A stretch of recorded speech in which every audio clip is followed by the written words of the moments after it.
الحمد للہ وکفى وسلام علی عباده الذین اصطفى اما بعد اعوذ باللہ من الشیطان الرجیم بسم اللہ الرحمن الرحیم والضحى واللیل اذا سجى ما ودعك ربك وما قلى وللآخرة خير لك من الأولى سبحان ربك رب العزة عما يصفون وسلام على المرسلين والحمد لله رب العالمين اللهم صل على سيدنا محمد وعلى آل سيدنا محمد وبارك وسلم اللهم صل على سيدنا محمد وعلى آل سيدنا محمد وبارك وسلم اللهم صل على سيدنا محمد وعلى آل سيدنا محمد وبارك وسلم 30ویں پارے کی ایک سورت ہے سورۃ الضحیٰ۔ اکثر لوگوں کو یہ سورت یاد ہوتی ہے اور وہ نماز میں اس کی تلاوت بھی کرتے ہیں، لیکن اس کے معنی اور مفہوم چونکہ سامنے نہیں ہوتے، وہ اس سورت کو پڑھ کر اس کے مضامین سے لطف اندوز نہیں ہو پاتے۔ آج کی اس مجلس میں اسی سورت سے متعلق کچھ باتیں عرض کرنی ہیں۔ آپ نے دنیا کی بہت ساری لو سٹوریز سنی ہوں گی، مگر اکثر نفسانی، شیطانی، شہوانی ہوتی ہیں، لہذا ان کا انجام برا ہوتا ہے۔ قرآن مجید کی یہ سورت بھی ایک لو سٹوری ہے، اللہ رب العزت اور ان کے حبیب صلی اللہ علیہ وسلم کے درمیان۔ اور اس سورت کو ذرا غور سے سمجھنے کی کوشش کریں گی تو آپ کو عجیب باتیں سامنے آئیں گی۔ یہ سورت نزول کے اعتبار سے 10ویں نمبر پر نازل ہوئی۔ اس کے نازل ہونے کا بیک گراؤنڈ یہ ہے کہ نبی علیہ الصلوۃ والسلام اللہ رب العزت کی محبت میں تنہائی میں وقت گزارنے کو پسند فرماتے تھے۔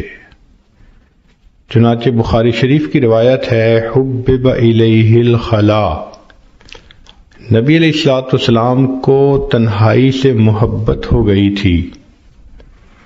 دستور ہے کہ محبت انسان کو تنہائی پسند بنا دیتی ہے۔ جس کو محبت کا روگ لگ جائے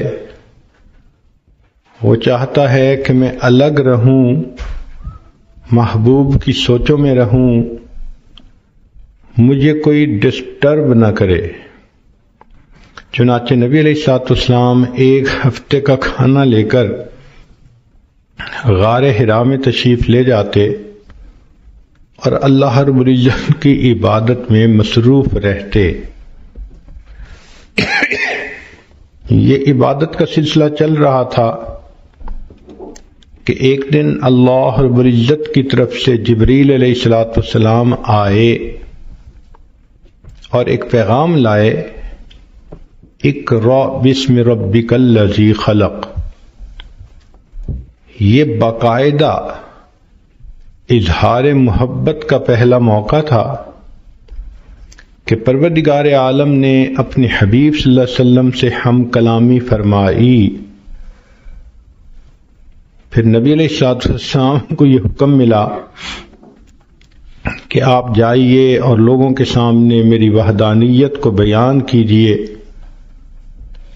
نبی علیہ الصلوۃ والسلام مکہ مکرمہ تشریف لائے اور وہاں آ کر آپ صلی اللہ علیہ وسلم نے اللہ تعالیٰ کی وحدانیت کا تذکرہ فرمایا، چونکہ مکہ مکرمہ میں مشرکانہ ماحول تھا، بیت اللہ شریف کے اندر 360 بت رکھے ہوئے تھے، تو اس ماحول میں توحید کی بات ایک اجنبی سی بات معلوم ہوتی تھی۔ جب یہ بات شروع ہو گئی تو نیک روحیں جو تھیں انہوں نے اس بات کو قبول کیا اور چند لوگوں نے کلمہ پڑھ لیا، مگر مکہ مکرمہ کی جو اکثریت تھی وہ دشمنی پر تل گئی۔ ویسے تو ہر گھر میں یہی تذکرے، ہر مرد کی زبان پہ یہ تذکرے، ہر عورت کی زبان پہ یہ تذکرے، جو کلمہ پڑھتا تھا تو قریش مکہ اس کو تکلیف پہنچاتے تھے، سزائیں دیتے تھے، تو یہ تذکرے ہر کچے اور پکے گھر کے اندر ہوا کرتے تھے۔ قریش مکہ انتظار میں بھی ہوتے تھے کہ دیکھتے ہیں کہ اب اور ان کو کیا پیغام ملتا ہے، اور چونکہ یہ محبت کے پیامبری کا ایک نیا سلسلہ تھا تو نبی علیہ السلام کو بھی انتظار رہتی تھی کہ میرے رب کی طرف سے مجھے کب پیغام ملتا ہے۔ اس کیفیت کو وہی بندہ سمجھ سکتا ہے جو اس پروسیس میں سے گزرا ہو، کہ جہاں محبت کا تعلق ہو وہاں سے میسج آنے کا کتنا انتظار ہوتا ہے، اور اگر نہ آئے تو دل میں کتنے وسوسے آتے ہیں، خیالات آتے ہیں، اور انسان کی پریشانی کس حد تک بڑھ جاتی ہے۔ نبی علیہ السلام کے ساتھ یہی معاملہ پیش آیا کہ کچھ عرصہ تو وہی آتی رہی، پھر اچانک بند ہو گئی۔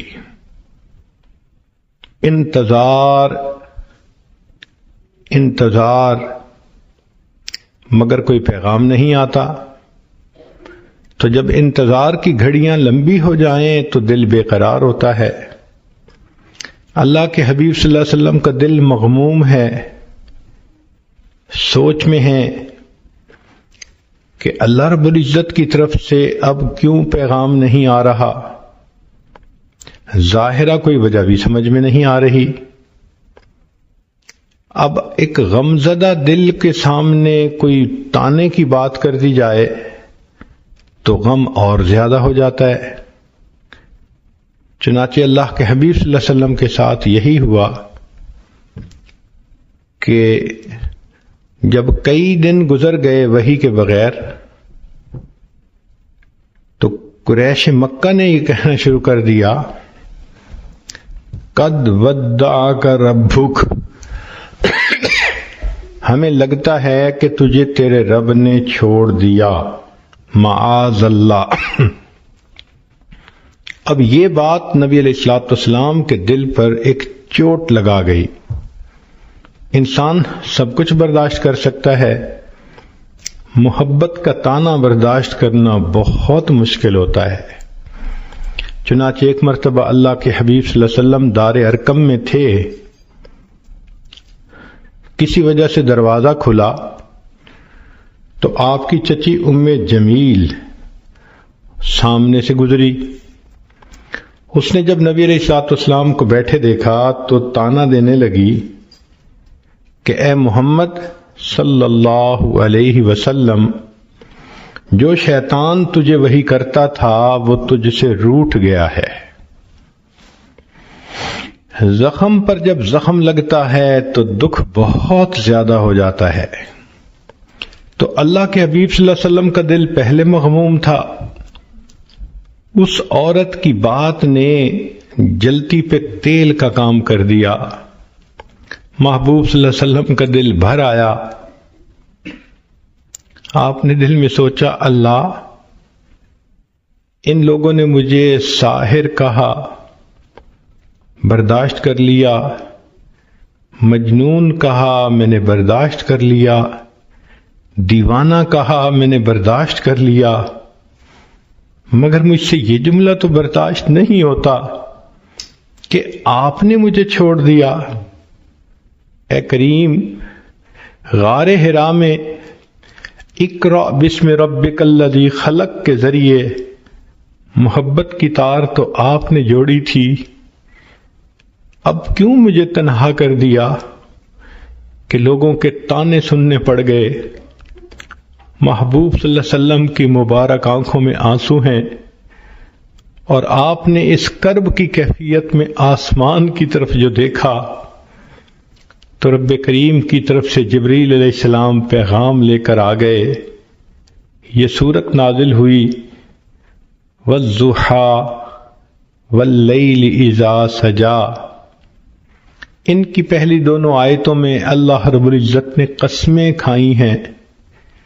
عام دستور یہی ہے کہ جب محبوب کسی وجہ سے روٹھ جائے، اس کو تسلی دینے کے لیے محب کو قسمیں کھانی پڑتی ہیں، یقین دلانا پڑتا ہے۔ ذرا غور کیجئے محب اور محبوب کی کیا باتیں ہیں کہ رب کریم ارشاد فرماتے ہیں وَالضُّحَىٰ، دن کی روشنی کی قسم، وَاللَّيْلِ إِذَا سَجَىٰ، رات جب چھا جاتی ہے اس کی تاریکی کی قسم۔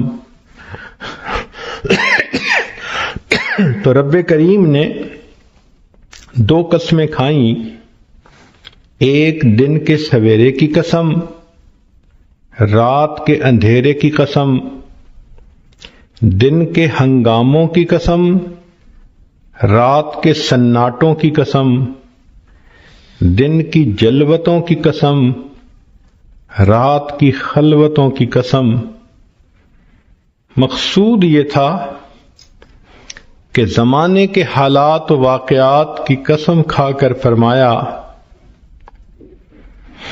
بعض مفسرین نے لکھا کہ جب وحی اترتی تھی اس کو دن سے تشبیہ دی گئی، اور جب وحی بند ہوئی تو اس کو رات سے تشبیہ دی، تو پھر مفہوم یہ بنے گا وَالضُّحَىٰ وَاللَّيْلِ إِذَا سَجَىٰ، وحی کے اترنے کی قسم اور وحی کے رکنے کی قسم۔ انسان کی زندگی میں دن بھی ضروری، رات بھی ضروری، دن کام کرنے کے لیے، رات آرام کرنے کے لیے۔ تو بتانا مقصود یہ تھا کہ اے میرے حبیب صلی اللہ علیہ وسلم، جس طرح وحی کا اترنا ضروری ہے، کچھ عرصہ کے لیے اس کا رک جانا یہ بھی ضروری ہے تاکہ آپ کو آرام مل جائے۔ لیکن ہمارے بزرگوں میں حضرت اقدس تھانوی رحمۃ اللہ علیہ نے اس کی عاشقانہ تفسیر کی ہے۔ وہ فرماتے ہیں کہ وَالضُّحَىٰ وَاللَّيْلِ إِذَا سَجَىٰ، اس کا معنی یہ ہے کہ اے میرے محبوب صلی اللہ علیہ وسلم، وَالضُّحَىٰ، آپ کے چمکتے چہرے کی قسم، وَاللَّيْلِ إِذَا سَجَىٰ، اور آپ کی سیاہ زلفوں کی قسم۔ گویا اللہ رب العزت اپنے حبیب صلی اللہ علیہ وسلم کو تسلی دینے کے لیے ان کی قسم کھا کر بات فرماتے ہیں۔ جب محبوب روٹھ جائے تو محب اس کو منانے کے لیے عموماً یہ طریقہ اختیار کرتا ہے کہ تم اپنے خوبصورت چہرے کو دیکھو، تم اپنی زلفوں کو دیکھو، بھلا یہ چہرہ چھوڑنے کے قابل ہے؟ کون اسے چھوڑ سکتا ہے؟ تو ہو بہو یہی معاملہ بنا کہ رب کریم نے فرمایا وَالضُّحَىٰ وَاللَّيْلِ إِذَا سَجَىٰ، اے محبوب صلی اللہ علیہ وسلم، آپ کے چمکتے چہرے کی قسم، آپ کی سیاہ زلفوں کی قسم، چہرہ مبارک دن کی مانند اور زلفیں رات کی مانند۔ گویا اللہ رب العزت نے اپنے حبیب کے اندر ان دونوں کو ایک وقت میں جمع فرما دیا۔ اور ویسے بھی ذرا اگر تفصیلات میں جائیں تو محب اپنے محبوب کے لیے وہ کچھ کرتا ہے جو عام دستور سے ہٹ کر ہوتا ہے۔ نبی علیہ الصلوۃ والسلام کے لیے اللہ رب العزت نے انوکھے معاملات کیے۔ ذرا غور کیجئے کہ آپ کی ذات بابرکات کے اندر سورج کے چمکتے جیسے چہرے کو اور رات کی طرح ضیاء زلفوں کو اکٹھا کر دیا۔ پھر نبی علیہ الصلوۃ والسلام کے لیے اللہ نے قبلتین کو بھی جمع فرما دیا۔ شب معراج میں اللہ رب العزت نے انبیاء اور فرشتوں کو اکٹھا فرما دیا، حتیٰ کہ بیت المقدس میں اللہ رب العزت نے عالم دنیا اور عالم برزخ کے لوگوں کو اکٹھا کر دیا۔ تو محبوب صلی اللہ علیہ وسلم کے لیے اللہ نے ایسے کام کیے جو عام لوگ انہونے سمجھتے ہیں، اور محبت میں تو یہ ہوتا ہی ہے۔ چنانچہ قرآن مجید میں اللہ رب العزت اپنے حبیب صلی اللہ علیہ وسلم کے چہرہ انور کا تذکرہ فرماتے ہیں، زلفوں کا تذکرہ فرماتے ہیں۔ آپ صلی اللہ علیہ وسلم کی پیشانی کو اللہ نے والقمر کہا، آپ صلی اللہ علیہ وسلم کی مبارک آنکھوں کو ما زاغ البصر کہا، آپ صلی اللہ علیہ وسلم کے مبارک ہونٹوں کو اللہ رب العزت نے شفتین کہا، آپ صلی اللہ علیہ وسلم کے مبارک کانوں کو کل اذن خیر کہا، آپ صلی اللہ علیہ وسلم کی زبان مبارک کو لا تحرک بہ لسانک کہا۔ یوں معلوم ہوتا ہے کہ اللہ رب العزت نے اپنے حبیب صلی اللہ علیہ وسلم کے قرآن میں جا بجا تذکرے فرما دیے۔ چنانچہ اس سورت کی یہ پہلی 2 آیتیں قسم کھا کر بات کی گئی، وَالضُّحَىٰ وَاللَّيْلِ إِذَا سَجَىٰ۔ یہاں پر ایک بات ذہن میں رکھیں کہ نبی علیہ الصلوۃ والسلام نے ارشاد فرمایا، من سجد لغیر اللہ فقد اشرک، جس نے غیر اللہ کو سجدہ کیا اس نے شرک کیا۔ ایک حدیث پاک میں فرمایا، من حلف لغیر اللہ فقد اشرک، جس نے غیر اللہ کی قسم کھائی اس نے شرک کیا۔ جس طرح بعض عورتیں اپنی لا علمی کی وجہ سے بیٹے کی قسم کھا لیتی ہیں، یا کچھ مرد عورت کی محبت میں گرفتار ہو کر اس کی قسم کھا لیتے ہیں، تیری قسم، تیرے سر کی قسم، بیٹے کی قسم، شریعت نے ان تمام قسموں کا کھانا منع کر دیا کہ قسم فقط ہم اللہ کے نام کی کھا سکتے ہیں، لیکن خود رب کریم نے اپنے حبیب صلی اللہ علیہ وسلم کی قسم کھائی، اس لیے کہ اللہ رب العزت کو اختیار ہے کہ وہ جو چاہے کرے۔ ذرا غور کیجئے کہ اللہ رب العزت نے نبی علیہ السلام کی عمر کی قسم کھائی، لَعَمْرُکَ، نبی علیہ السلام کے شہر کی قسم کھائی، لا اقسم بہذا البلد وانت حل بہذا البلد، اللہ رب العزت نے نبی علیہ السلام کے زمانے کی قسم کھائی، والعصر، نسبتوں کی قسم کھائی، فلا وربک، لیکن اللہ تعالیٰ نے مخلوق کو منع کر دیا کہ تم کسی کی قسم نہیں کھا سکتے۔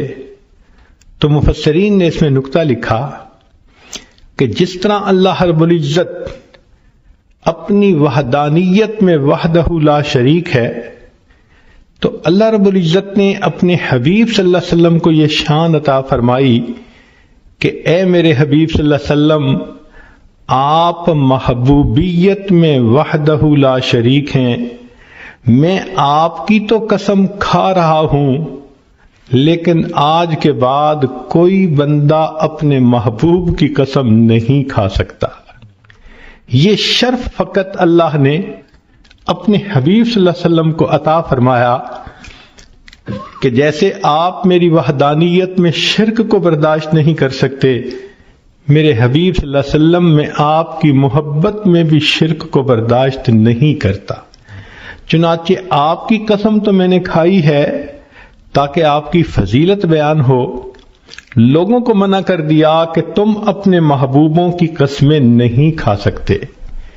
چنانچہ فرمایا وَالضُّحَىٰ وَاللَّيْلِ إِذَا سَجَىٰ، آپ کے چمکتے چہرے کی قسم، آپ کی سیاہ زلفوں کی قسم، سوچو تو صحیح بھلا ایسا چہرہ چھوڑنے کے قابل ہو سکتا ہے؟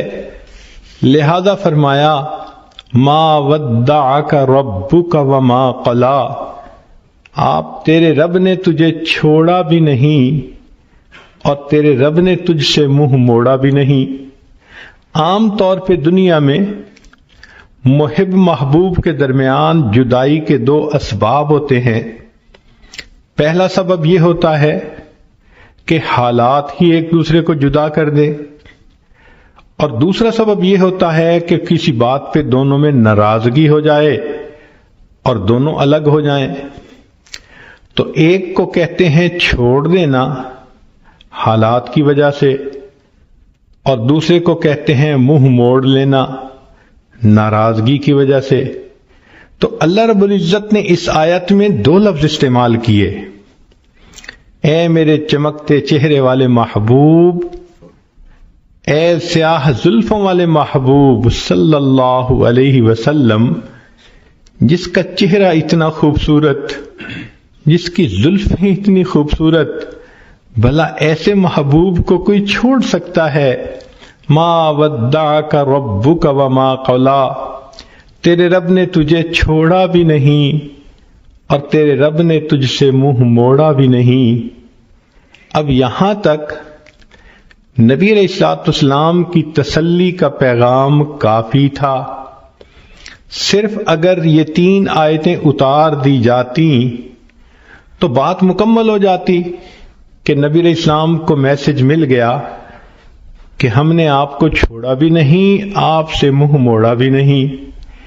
مگر محب فقط تسلی نہیں بلکہ پھر تشفی بھی کرواتا ہے تاکہ ان محبوب کے دل کو سکون ہو جائے۔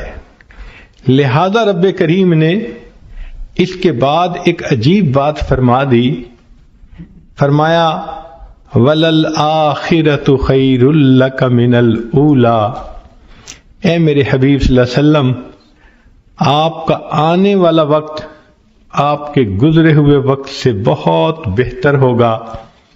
اس کی مثال ایسے ہی ہے کہ جیسے قسمیں کھا کر پہلے تو تسلی دے دی اور پھر کہہ دیا کہ جو ہو گیا وہ تو ہو گیا، آنے والے وقت میں ہم اور زیادہ محبت کے ساتھ رہیں گے۔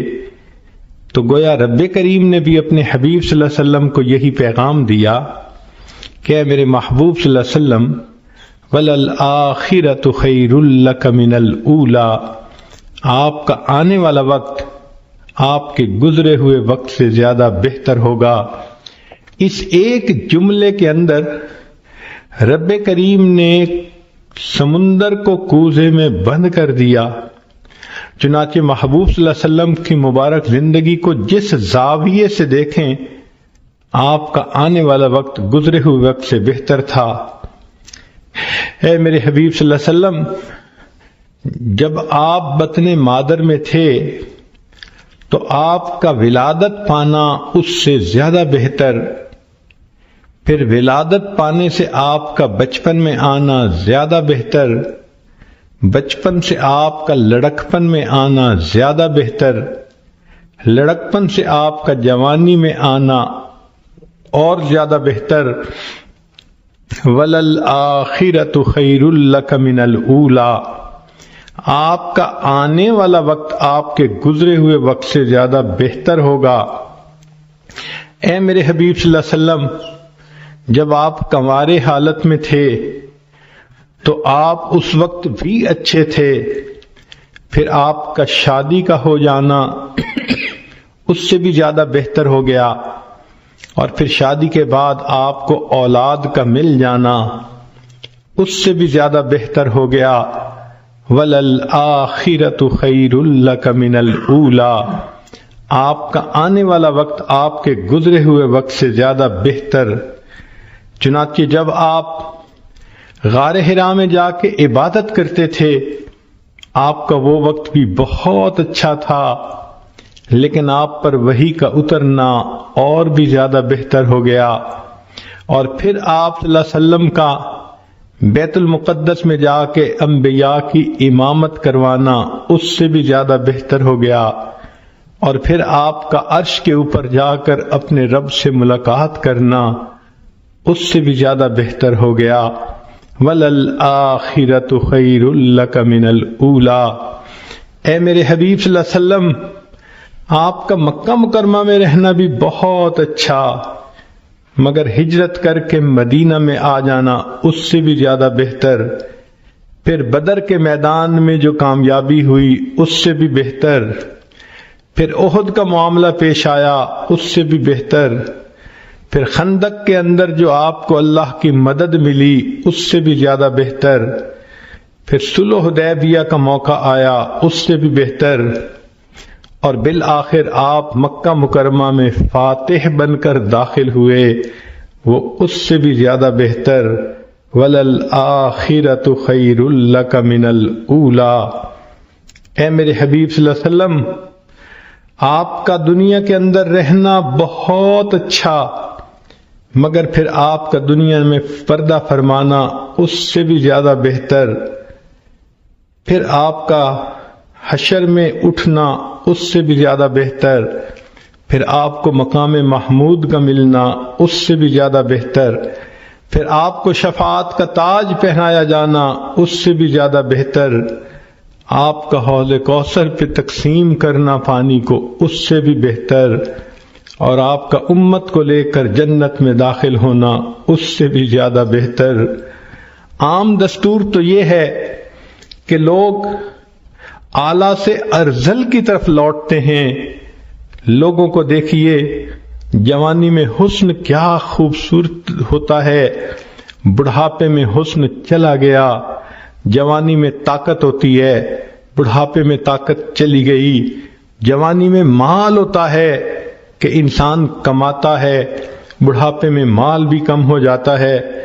تو عام آدمی کا دستور تو یہی ہے کہ حسن بھی کم ہو گیا، مال بھی کم ہو گیا، طاقت بھی کم ہو گئی، چاہنے والے بھی کم ہو گئے، تو عام انسان حتیٰ یرد الی ارذل العمر، وہ اپنے ارذل کی طرف لوٹتا ہے، اعلیٰ ہوتا ہے، ارذل کی طرف لوٹ جاتا ہے۔ مگر اللہ رب العزت کے حبیب صلی اللہ علیہ وسلم کی شان نرالی، آپ کو اللہ نے ایک قاعدہ قانون بتلا دیا، میرے حبیب صلی اللہ علیہ وسلم، آپ کا آنے والا وقت آپ کے گزرے ہوئے وقت سے زیادہ بہتر ہوگا۔ اس میں جو خیر لکا فرمایا تو یہ لکا کا لفظ آپ صلی اللہ علیہ وسلم کی امتیازی شان ہے، آنے والا وقت زیادہ بہتر۔ چنانچہ قیامت کے دن انبیاء پریشان ہوں گے، اللہ کے حبیب صلی اللہ علیہ وسلم اس وقت شفاعت فرمائیں گے اور امت کو لے کر جنت میں تشریف لے جائیں گے۔ کیا شان ہے اس اللہ کے حبیب صلی اللہ علیہ وسلم کی کہ جو ہر لمحے اعلیٰ سے اعلیٰ کی طرف جا رہے تھے، اور واقعی ان کی اللہ رب العزت نے ان کے ساتھ اس معاملے کو پورا کر دکھایا، ان کا آنے والا وقت ان کے گزرے ہوئے وقت سے زیادہ بہتر تھا۔ تو گویا مقصد یہ کہہ دیا، اے میرے حبیب صلی اللہ علیہ وسلم، یہ چھوٹنے والی اور ٹوٹنے والی محبت نہیں، پھلنے پھولنے والی اور مضبوط سے اضبط ہونے والی محبت ہے۔ سبحان اللہ، کیا تسلی کی بات اللہ نے فرما دی۔ تو غور کیجئے کہ ان 4 آیات میں اللہ تعالیٰ نے کام مضمون کو کیسے سمیٹ دیا۔ وَالضُّحَىٰ وَاللَّيْلِ إِذَا سَجَىٰ، اے محبوب صلی اللہ علیہ وسلم، آپ کے چمکتے چہرے کی قسم، آپ کی سیاہ زلفوں کی قسم، ما ودعک ربک وما قلا، تیرے رب نے تجھے چھوڑا بھی نہیں، تجھ سے منہ موڑا بھی نہیں، وَلَلْآخِرَةُ خَيْرٌ لَكَ مِنَ الْأُولَى، اور آپ کا تو آنے والا وقت گزرے ہوئے وقت سے زیادہ بہتر ہوگا۔ پھر رب کریم نے آگے ایک اور بات فرما دی جس نے بات کو اور رنگ دے دیا۔ ارشاد فرمایا وَلَسَوْفَ يُعْطِيكَ رَبُّكَ فَتَرْضَى، تیرا رب تجھے اتنا دے گا کہ تو راضی ہو جائے گا۔ محب اپنے محبوب کو اسی طرح تسلی دیتا ہے، میں تجھے اتنا پیار دوں گا، میں اتنا تیرا خیال رکھوں گا، میں اتنا تیرا تعاون کروں گا، تیرا ساتھ دوں گا، پشت پناہی کروں گا۔ وَلَلْآخِرَةُ خَيْرٌ لَكَ مِنَ الْأُولَى، ایک تو آنے والا وقت گزرے وقت سے بہتر ہوگا، اور دوسرا وَلَسَوْفَ يُعْطِيكَ رَبُّكَ فَتَرْضَى، تیرا رب تجھے اتنا دے گا کہ آپ راضی ہو جائیں گے۔ اس آیت مبارکہ سے اللہ کے حبیب صلی اللہ علیہ وسلم کی عجیب شان ظاہر ہوتی ہے۔ ساری دنیا کو دیکھ لیجئے، اللہ کی رضا حاصل کرنے میں سرگرم ہے۔ جس کو دیکھو اللہ کو راضی کرنے کے لیے کوئی سجدے کرتا ہے، کوئی قرآن پڑھتا ہے، کوئی روزے رکھتا ہے، کوئی مجاہدے کرتا ہے، کوئی رات اٹھ کے تہجد پڑھتا ہے، کوئی تسبیحات پھیرتا ہے، کوئی تنہائی میں بیٹھ کے رب کے سامنے ہاتھ اٹھا کے دعائیں مانگتا ہے۔ جس مرد کو دیکھو، جس عورت کو دیکھو، ہر کوئی اللہ کی رضا چاہتا ہے۔ اللہ ہم آپ کو راضی کرنے کے لیے چاہتے ہیں۔ انبیاء کرام کی زندگیوں کو دیکھو، آدم علیہ السلام نے کہا ربنا ظلمنا انفسنا، اس لیے کہ وہ اللہ کی رضا چاہتے تھے۔ نوح علیہ السلام نے طوفان کی حالت میں اللہ کی رضا مانگی، یونس علیہ السلام نے مچھلی کے پیٹ میں اللہ کی رضا مانگی، ایوب علیہ السلام نے بیماری کی حالت میں اللہ کی رضا مانگی، ابراہیم علیہ السلام نے اپنے بچوں کو، بیوی کو ایک وادی غیر ذی زرع میں چھوڑ کر اس سے اللہ کی رضا مانگی، یوسف علیہ السلام نے جیل میں جا کر مشقتیں اٹھا کر اللہ کی رضا مانگی، یعقوب علیہ السلام نے بیٹے کی جدائی پہ صبر کیا، اللہ کی رضا مانگی، موسیٰ کلیم اللہ نے کوہ پہ جا کر اللہ کی رضا مانگی۔ جس کسی کو دیکھو اللہ کی رضا کا طلبگار ہے۔ سبحان اللہ، اللہ کے حبیب صلی اللہ علیہ وسلم کی کیا شان ہے۔ اللہ فرما رہے ہیں وَلَسَوْفَ يُعْطِيكَ رَبُّكَ فَتَرْضَى، میرے محبوب صلی اللہ علیہ وسلم رب تجھے اتنا دے گا کہ تو راضی ہو جائے گا۔ آج ولی کو دیکھو، ابدال کو دیکھو، کسی قطب کو دیکھو، غوث کو دیکھو، ہر کوئی اللہ کی رضا کا طلبگار ہے۔ آج کسی قاری کو دیکھو، حافظ کو دیکھو، عالم کو، مجتہد کو، محدث کو، ہر کوئی اللہ کی رضا کا طلبگار ہے۔ آج کے دور میں ہر امیر، ہر غریب، ہر گولا اور کالا، ہر عربی اور اجمی، ہر مرد اور عورت اللہ کی رضا کے طلبگار ہیں، مگر اللہ رب العزت فرماتے ہیں میرے محبوب صلی اللہ علیہ وسلم پوری کائنات میری رضا کی طلبگار، اور میں پروردگار تجھے راضی کرنے کا طلبگار۔ وَلَسَوْفَ يُعْطِيكَ رَبُّكَ فَتَرْضَى، تیرا رب تجھے اتنا دے گا کہ تو راضی ہو جائے گا۔ محبوب آپ کی مراد کو میں پورا کروں گا، اور اللہ رب العزت نے واقعی ایسا کر کے دکھا دیا۔ چنانچہ محبوب صلی اللہ علیہ وسلم نے انگلی کا اشارہ کیا، اللہ نے چاند کو دو ٹکڑے کر کے دکھا دیا۔ محبوب صلی اللہ علیہ وسلم کے ہاتھ اٹھتے ہیں، اللہ بارش برسا دیتے ہیں۔ محبوب صلی اللہ علیہ وسلم کی زبان سے ابو ہریرہ لانو کی والدہ کی ہدایت کی دعا نکلتی ہے۔ ابو ہریرہ لانو کے پہنچنے سے پہلے اللہ ان کی والدہ کو ہدایت دے دیتے ہیں۔ محبوب صلی اللہ علیہ وسلم کعبہ کی چوکھٹ پکڑ کے دعا مانگتے ہیں، اللہ عمر لانو کو ایمان کی سعادت دے دیتے ہیں۔ محبوب صلی اللہ علیہ وسلم کی انگلیوں سے اللہ تعالیٰ پانی کے چشمے جاری فرما دیتے ہیں۔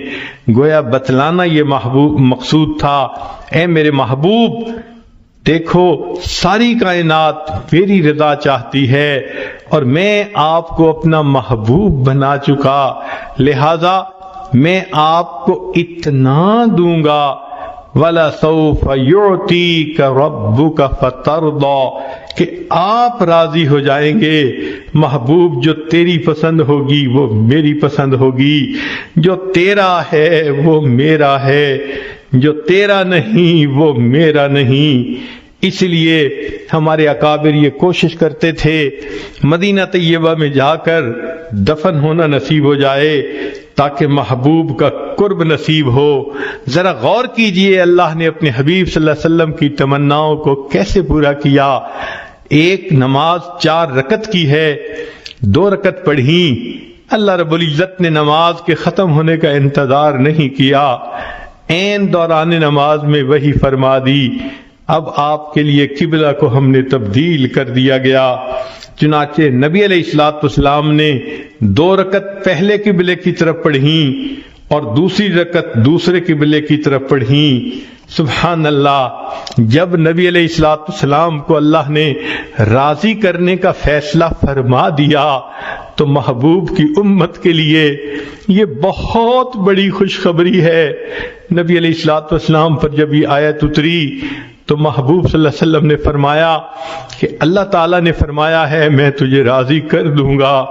فرمایا میں اس وقت تک راضی نہیں ہوں گا جب تک میرا آخری امتی بھی جنت میں داخل نہیں ہو جائے گا۔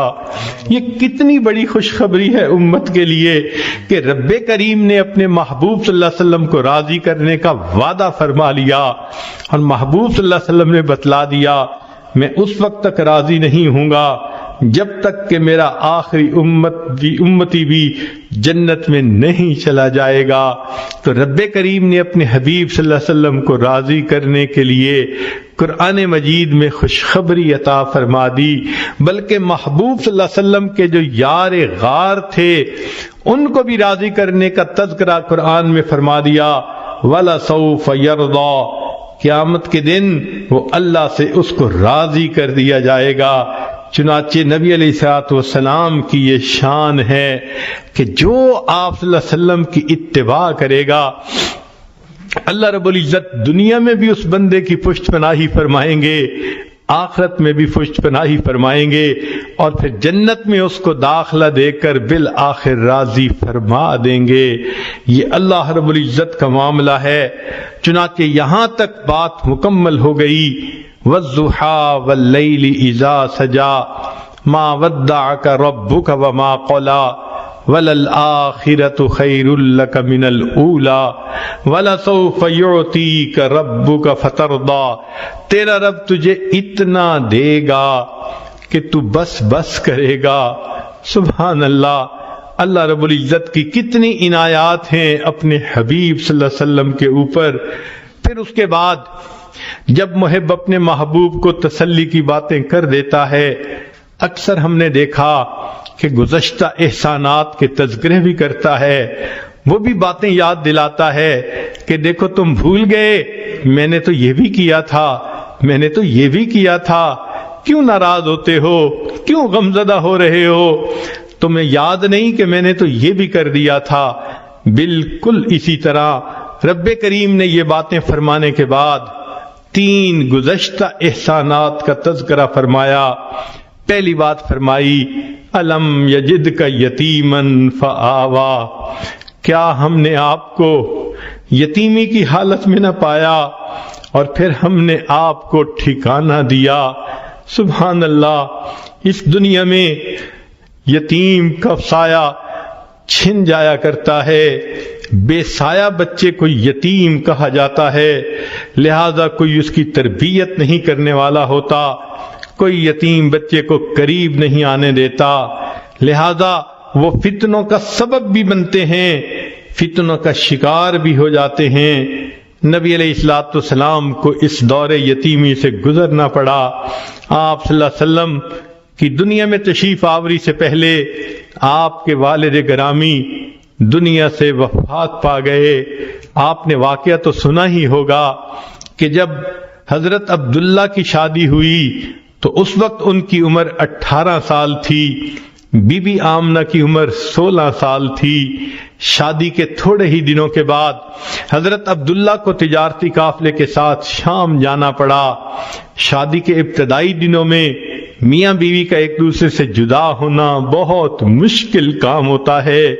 چنانچہ جب حضرت عبداللہ جانے لگے، بی بی آمنہ بھی غمزدہ ہیں، حضرت عبداللہ بھی اداس ہیں۔ فرماتے ہیں کہ آمنہ میں جا رہا ہوں، جلدی واپس آؤں گا، جب میں واپس آؤں تو تم دروازے کے قریب آ کر میرا استقبال کرنا، میں تمہارے لیے بہت اداس ہوں گا۔ بی بی آمنہ نے وعدہ فرما لیا۔ حضرت عبداللہ تجارتی قافلے کے ساتھ تشریف لے گئے۔ جب تجارتی قافلہ واپس آنے لگا شام سے، راستے میں حضرت عبداللہ کو بخار ہو گیا۔ مدینہ طیبہ پہنچے، وہ آپ کے سسرال کی جگہ تھی بنی زہرہ۔ انہوں نے کہا کہ آپ کو اتنا بخار ہے، آپ ابھی سفر نہ کریں، یہیں رہ جائیں، ہم آپ کی تیمارداری کریں گے، ہم آپ کو دوا دارو دیں گے، صحت مند ہو جائیں گے تو آپ دوبارہ سفر کر لینا۔ چنانچہ قافلہ رک نہ سکا، مکہ مکرمہ کی طرف چل پڑا۔ حضرت عبداللہ مدینہ طیبہ میں رہ گئے۔ جب وہ قافلہ مکہ مکرمہ میں پہنچا، مکہ مکرمہ کے ہر گھر میں خوشیاں تھیں، عورتوں نے بچوں کو تیار کر رکھا تھا، دھلے کپڑے پہنائے تھے، خود بھی تیار تھیں، کھانے بھی تیار تھے، مہمانوں کے آنے کی انتظار تھی، ہر گھر میں خوشی کا سما نظر آتا تھا۔ انتظار کی گھڑیاں ختم ہونے کو لگ رہی تھیں۔ چنانچہ بی بی آمنہ بی اپنے پیارے شوہر سے وعدہ کیا تھا، میں دروازے کے قریب آ کے کھڑی ہوں گی تاکہ آپ آئیں تو میں دروازے پہ آپ کو اہلم و سہلا کہہ کے استقبال کروں۔ بی بی آمنہ وعدہ کے مطابق دروازے کے قریب آ گئیں۔ کب میرے میاں آئیں گے، دروازہ کھولیں گے تو میں ان کو پیار بھری محبت بھری نظروں سے استقبال کے الفاظ کہوں گی۔ بی بی آمنہ انتظار کرتی رہتی ہیں۔ اس وقت ان کی کیفیت عجیب تھی، لیکن حضرت عبداللہ قافلے میں چونکہ نہیں آئے تھے، سارے قافلے کے لوگ اپنے اپنے گھروں کو چلے گئے، حضرت عبداللہ نہ آئے۔ جب بی بی آمنہ نے معلوم کروایا، پتہ چلایا کہ وہ تو مدینہ طیبہ میں بیمار ہیں، بی بی آمنہ اور غمزدہ ہو گئیں۔ نبی علیہ السلام کے بعد رشتہ داروں نے کہا ہم جاتے ہیں اور عبداللہ کو لے کے آتے ہیں۔ چنانچہ وہ وہاں سے مدینہ طیبہ گئے ان کو لانے کے لیے، مگر اللہ رب العزت کو کچھ اور ہی منظور تھا۔ مدینہ طیبہ میں حضرت عبداللہ کا انتقال ہو گیا، بالآخر ان کو وہاں دفن کر دیا گیا۔ اب بی بی آمنہ حاملہ تھیں اور انتظار میں تھیں۔ جب میاں کے فوت ہونے کی دکھ بھری خبر ملی، دل پہ کیا صدمہ گزرا ہوگا، عورتیں اس بات کو سمجھ سکتی ہیں۔ 16 سال کی عمر کی بچی ہے اور وہ بیوہ ہو گئی، دل کی حسرتیں دل میں ہی رہ گئیں۔ چنانچہ حاملہ بھی ہے اور اپنے خاوند کی جدائی کا صدمہ بھی ہے۔ بہرحال انہوں نے صبر کے ساتھ برداشت کیا، حتیٰ کہ نبی علیہ السلام کی ولادت مبارکہ ہوئی۔ پھر نبی علیہ السلام کو حلیمہ سعدیہ کے پاس بھیجا۔ 4 سال کی عمر میں وہ واپس چھوڑ گئیں۔ جب نبی علیہ السلام اپنی والدہ کے پاس آ کر کچھ عرصہ رہے، تقریباً 6 سال کی عمر تھی، تو بی بی آمنہ نے فیصلہ کیا میں اپنے بچے کو لے کے مدینہ طیبہ چکر لگا آتی ہوں۔ چنانچہ بی بی آمنہ نے نبی علیہ السلام کو ساتھ لیا، مدینہ طیبہ آئی۔ نبی علیہ السلام فرماتے ہیں میں نے اپنی والدہ کو دیکھا، مدینہ طیبہ جا کر وہ ایک قبر کے قریب پہنچی، کچھ کہہ رہی تھیں جو میں نہیں سمجھ رہا تھا، مگر میری والدہ کی مبارک آنکھوں میں آنسو تھے۔ نبی علیہ السلام فرماتے ہیں مجھے اتنا یاد ہے میں اپنی والدہ کو روتے دیکھ کے خود بھی رونے لگ گیا، میری آنکھوں میں بھی آنسو آ گئے، مگر مجھے یہ نہیں پتا کہ والدہ کیا بات کر رہی تھیں۔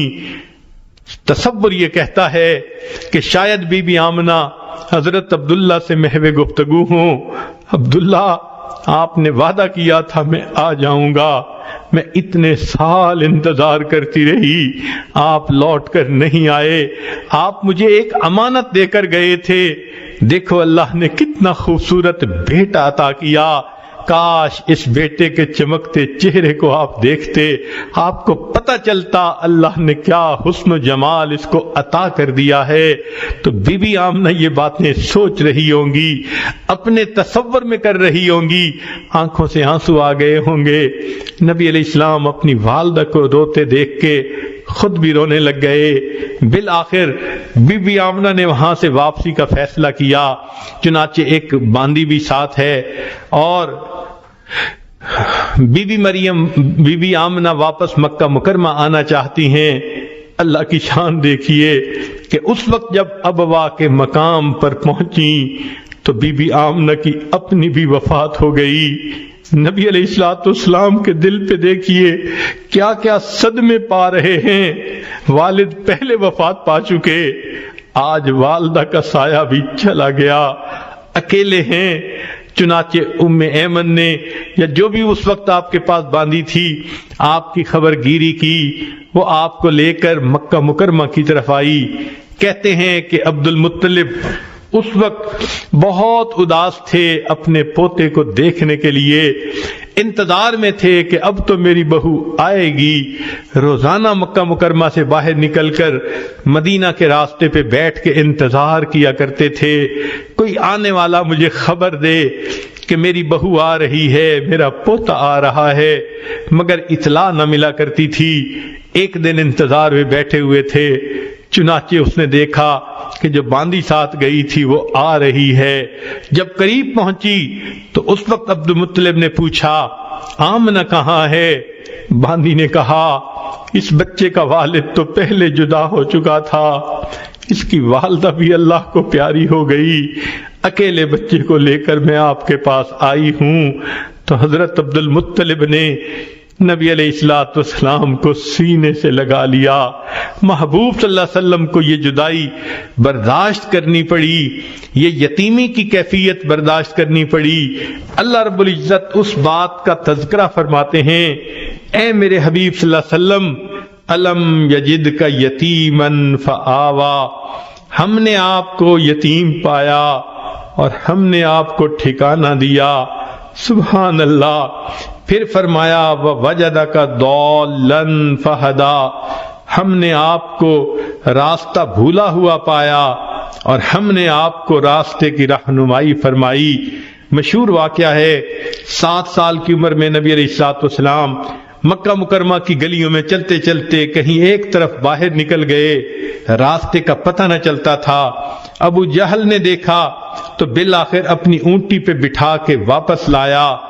آپ صلی اللہ علیہ وسلم کو اللہ اس واقعے کا تذکرہ فرماتے ہیں، وَوَجَدَكَ ضَالًّا فَهَدَىٰ، آپ راستہ بھول گئے تھے، ہم نے آپ کو واپس گھر آنے کا بندوبست فرما دیا۔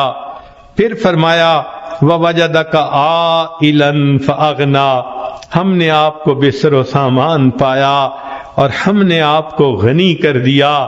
اے میرے حبیب صلی اللہ علیہ وسلم، خدیجہ کا مال آپ کو غنی بنا گیا، صدیق اکبر کا مال آپ کو غنی بنا گیا، ہم نے آپ کے لیے دیکھیے کیسے انتظام کر دیا۔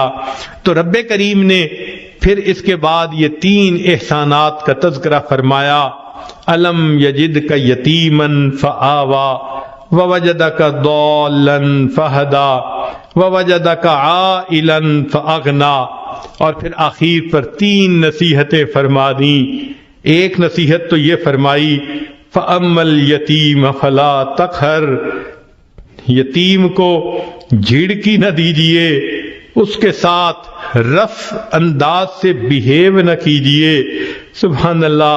نبی علیہ السلام چونکہ خود دور یتیمی سے گزر چکے تھے، آپ صلی اللہ علیہ وسلم کو یتیموں سے بہت محبت تھی، اسی لیے حدیث پاک میں ہے کہ ایک مرتبہ نبی علیہ السلام عید کے دن اپنے گھر سے باہر تشریف لائے عید کی نماز پڑھنے کے لیے، گلی میں دیکھا مکہ مکرمہ کے بچے نہائے ہوئے اچھے کپڑے پہنے، خوشبو لگائے ہوئے، خوب خوش حالت میں آپس میں کھیل رہے ہیں۔ نبی علیہ السلام قریب سے گزرے، سب نے سلام کیا۔ محبوب صلی اللہ علیہ وسلم جب آگے بڑھے، دیکھا کہ ایک بچہ اکیلا بیٹھا ہوا ہے، غمزدہ نظر آتا ہے، نہایا دھویا بھی نظر نہیں آتا، کپڑے بھی میلے ہیں، چہرے پہ بھی اداسی ہے۔ محبوب صلی اللہ علیہ وسلم کے بڑھتے قدم رک گئے۔ آپ نے اس بچے سے پوچھا، بچے تم کیوں اداس بیٹھے ہو؟ بچے نے جواب دیا، میں یتیم مکہ ہوں، میرے والد فوت ہو گئے، آج میرے لیے کوئی کپڑے لانے والا نہیں، میری والدہ مجھے نہلا دیتی، میری والدہ مجھے کپڑے پہناتی، خوشبو لگاتی، اور میں بھی دوسرے بچوں کے ساتھ کھیلتا، میں بیٹھا اپنے والد کو یاد کر رہا ہوں۔ نبی علیہ الصلوۃ والسلام نے اس بچے کو کہا، اچھا آؤ تم میرے ساتھ آؤ۔ نبی علیہ السلام اس بچے کو لے کے اپنے گھر واپس تشریف لائے۔ عائشہ رضی اللہ تعالی عنہا کو فرمایا، اس بچے کو ذرا نہلا دو۔ وہ بچہ حسن رضی اللہ عنہ کی عمر کا تھا۔ عائشہ صدیقہ رضی اللہ عنہا نے اس کو نہلا دیا۔ اتنے میں نبی علیہ السلام نے پیغام بھیجا فاطمہ الزہرا رضی اللہ تعالی عنہا کی طرف کہ حسن کے اگر کپڑے ہوں تو بھجوا دیجئے۔ دھلے ہوئے کپڑے آ جاتے ہیں۔ ام المومنین اس بچے کو وہ کپڑے پہنا دیتی ہیں، خوشبو لگاتی ہیں، بالوں میں کنگھی کر دیتی ہیں۔ جب وہ بچہ تیار ہوتا ہے تو نبی علیہ السلام اس سے پوچھتے ہیں، تو عید کے دن تیار ہو کے عیدگاہ میں اپنے والد کے ساتھ کیسے جاتا تھا؟ اس نے کہا، میرے والد بیٹھتے تھے، میں ان کے کندھے پہ سوار ہوتا تھا۔ نبی علیہ السلام یہ سن کر نیچے بیٹھ کے بچے کو کہا، آؤ میرے کندھے پہ بیٹھ جاؤ۔ بچہ خوشی خوشی کندھوں پہ بیٹھ جاتا ہے۔ نبی علیہ السلام اس بچے کو کندھے پہ بٹھا کے باہر لے جاتے ہیں۔ جب گلی کے کھیلنے والے بچوں نے یہ منظر دیکھا، وہ حیران تھے کہ یہ بچہ پہلے تو معمولی کپڑوں میں تھا، اداس غمزدہ تھا، اب نئے کپڑے بھی ہیں، کھلا ہوا چہرہ بھی ہے۔ تو انہوں نے اشاروں میں اس بچے سے بات پوچھی، سناؤ کیا معاملہ ہوا؟ بچے نے کہا کہ اللہ کے حبیب صلی اللہ علیہ وسلم نے مجھے بیٹا بنا لیا۔ سبحان اللہ۔ جب اس بچے نے یہ اشارہ کیا تو کہتے ہیں کہ جو بچے کھیل رہے تھے ان میں سے ایک نے ٹھنڈی سانس لی، کہنے لگا، کاش میں بھی یتیم ہوتا، اللہ کے حبیب صلی اللہ علیہ وسلم مجھے بھی اپنا بیٹا بنا لیتے۔ نبی علیہ السلام اس بچے کو لے کے مسجد جو ہے عیدگاہ میں تشریف لاتے ہیں۔ ممبر پڑا ہوا تھا، نبی علیہ السلام ممبر کے اوپر بیٹھنے لگے، وہ بچہ نیچے بیٹھ گیا۔ نبی علیہ السلام نے فرمایا، نیچے نہیں، تم آج میرے ساتھ اوپر بیٹھو گے۔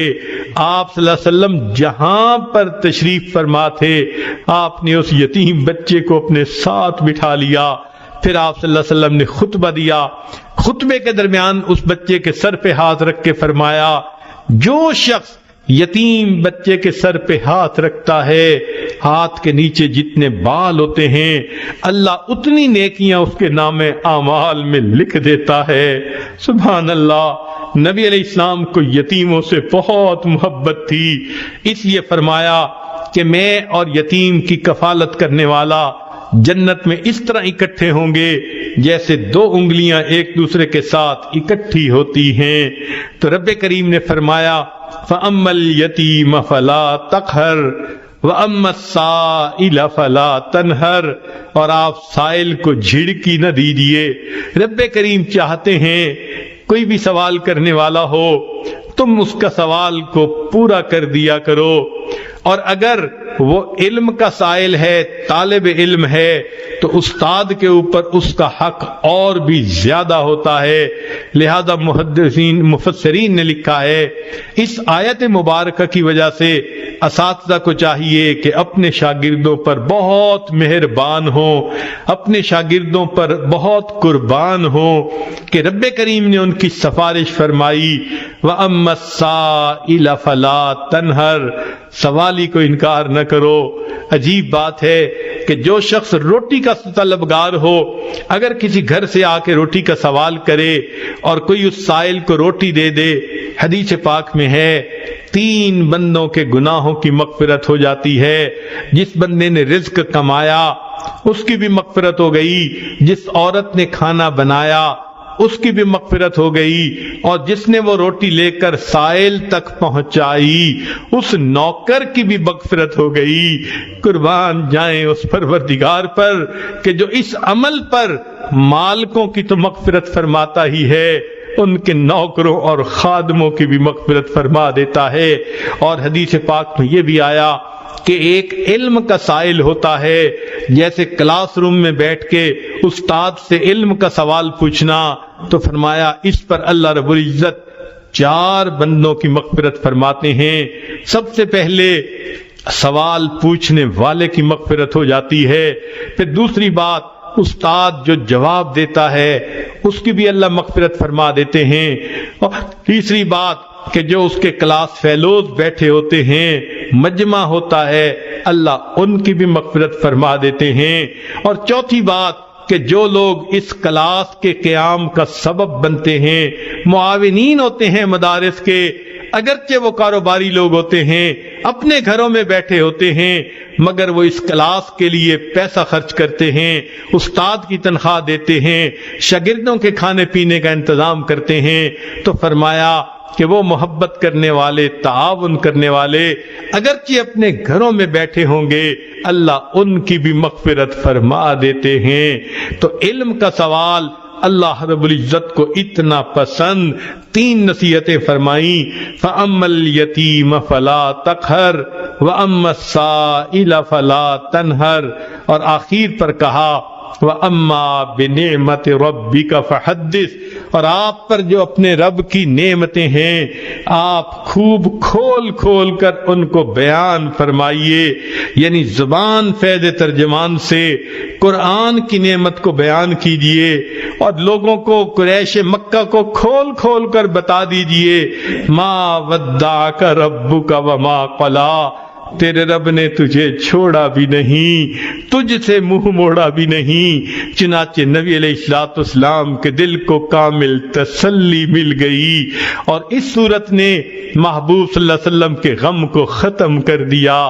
آج اس پورے بیک گراؤنڈ کے ساتھ جب آپ اس صورت کو نماز میں پڑھا کریں گی تو آپ کو نبی علیہ السلام کی کیفیت کا بھی اندازہ ہوگا، کتنے ابتدا میں غم زدہ تھے، اور آپ کو یہ بھی پتہ چل گیا ہوگا کہ محبوب اپنے محب کو کیسے تسلیاں دیتا ہے، کیسے آنے والے وقت کے وعدے کرتا ہے، کیسے اس کی مرادیں پورے کرنے کی خوشخبریاں دیتا ہے، اور پھر کیسے اس کو نصیحت کرتا ہے۔ تو یہ پوری صورت اللہ رب العزت اور آپ کے حبیب صلی اللہ علیہ وسلم کی محبت کا مضمون بیان کرتی ہے۔ اس میں جہاں نبی علیہ السلام کے لیے تسلی تھی، وہاں پر جو نبی علیہ السلام کے نائب علماء، عالمات، فاضلات اس دنیا میں دین کا کام کرنے والے ہیں، ان کے لیے بھی بڑی خوشخبری ہے۔ سب سے پہلی خوشخبری، ان دین کا کام کرنے والوں کو لوگ تانے دیتے ہیں، دنیا نے تمہیں چھوڑ دیا، کوئی تمہارے ساتھ نہیں، ان کو تسلی رکھنی چاہیے، دنیا نے چھوڑ دیا، دین کا کام کرنے والے کو رب کبھی نہیں چھوڑے گا، اس کا وعدہ ہے ما ودعک ربک وما قلا، میرے حبیب صلی اللہ علیہ وسلم تیرے رب نے تجھے چھوڑا بھی نہیں، تجھ سے منہ موڑا بھی نہیں۔ چنانچہ آپ صلی اللہ علیہ وسلم کے جو وارث ہوں گے ان کے ساتھ بھی یہی وعدہ پورا ہو کر رہے گا، نہ اللہ ان کو چھوڑے گا، نہ اللہ ان سے منہ موڑے گا۔ وَلَلْآخِرَةُ خَيْرٌ لَكَ مِنَ الْأُولَى، جیسے نبی علیہ السلام کو اللہ نے یہ وعدہ فرما دیا، آپ غور کیجئے اللہ والوں کے ساتھ بھی یہی معاملہ ہوتا ہے، جو دین کا کام کر رہے ہوتے ہیں ان کا آنے والا دن ان کے گزرے ہوئے دن سے زیادہ بہتر ہوتا ہے، ان کے فیض کو اللہ بڑھا دیتے ہیں، ان کے افادیت کو اللہ بڑھا دیتے ہیں، ان سے محبت کرنے والوں کو اللہ بڑھا دیتے ہیں، اور دنیا میں ان کی خیر و برکت کو اللہ بڑھا دیتے ہیں، ان کے لیے بھی آنے والا وقت ان کے گزرے ہوئے وقت سے بہتر ہوتا ہے۔ اور پھر فرمایا وَلَسَوْفَ يُعْطِيكَ رَبُّكَ فَتَرْضَى، تیرا رب تجھے اتنا دے گا کہ تو راضی ہو جائے گا۔ یہ وعدہ تو نبی علیہ السلام کے ساتھ اللہ رب العزت نے کیا، لیکن جو نبی علیہ السلام کا غلام بن کر دین کا کام کرے گا، بالخصوص آج کے دور میں رب کریم کا یہ وعدہ اس کے ساتھ بھی پورا ہو کر رہے گا۔ اللہ اس کے ساتھ اتنی رحمتیں نازل کرے گا کہ بالآخر موت کے وقت اس کو اپنی رضا عطا کرے گا، اور جس کو رب کی رضا مل گئی فترضا، گویا اس بندے کو اللہ راضی کر دے گا۔ دعا ہے اللہ تعالیٰ آج کے اس دور میں دین کا کام کرنے والوں کو پائے استقامت نصیب فرمائے، ہمتیں عطا فرمائے۔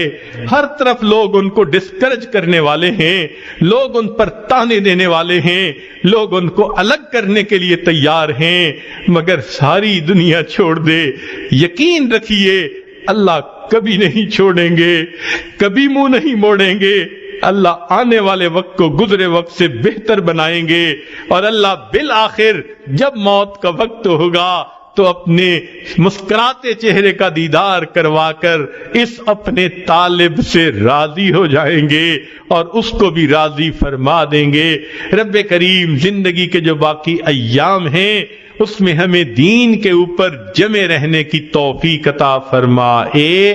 وآخر دعوانا ان الحمد للہ رب العالمین۔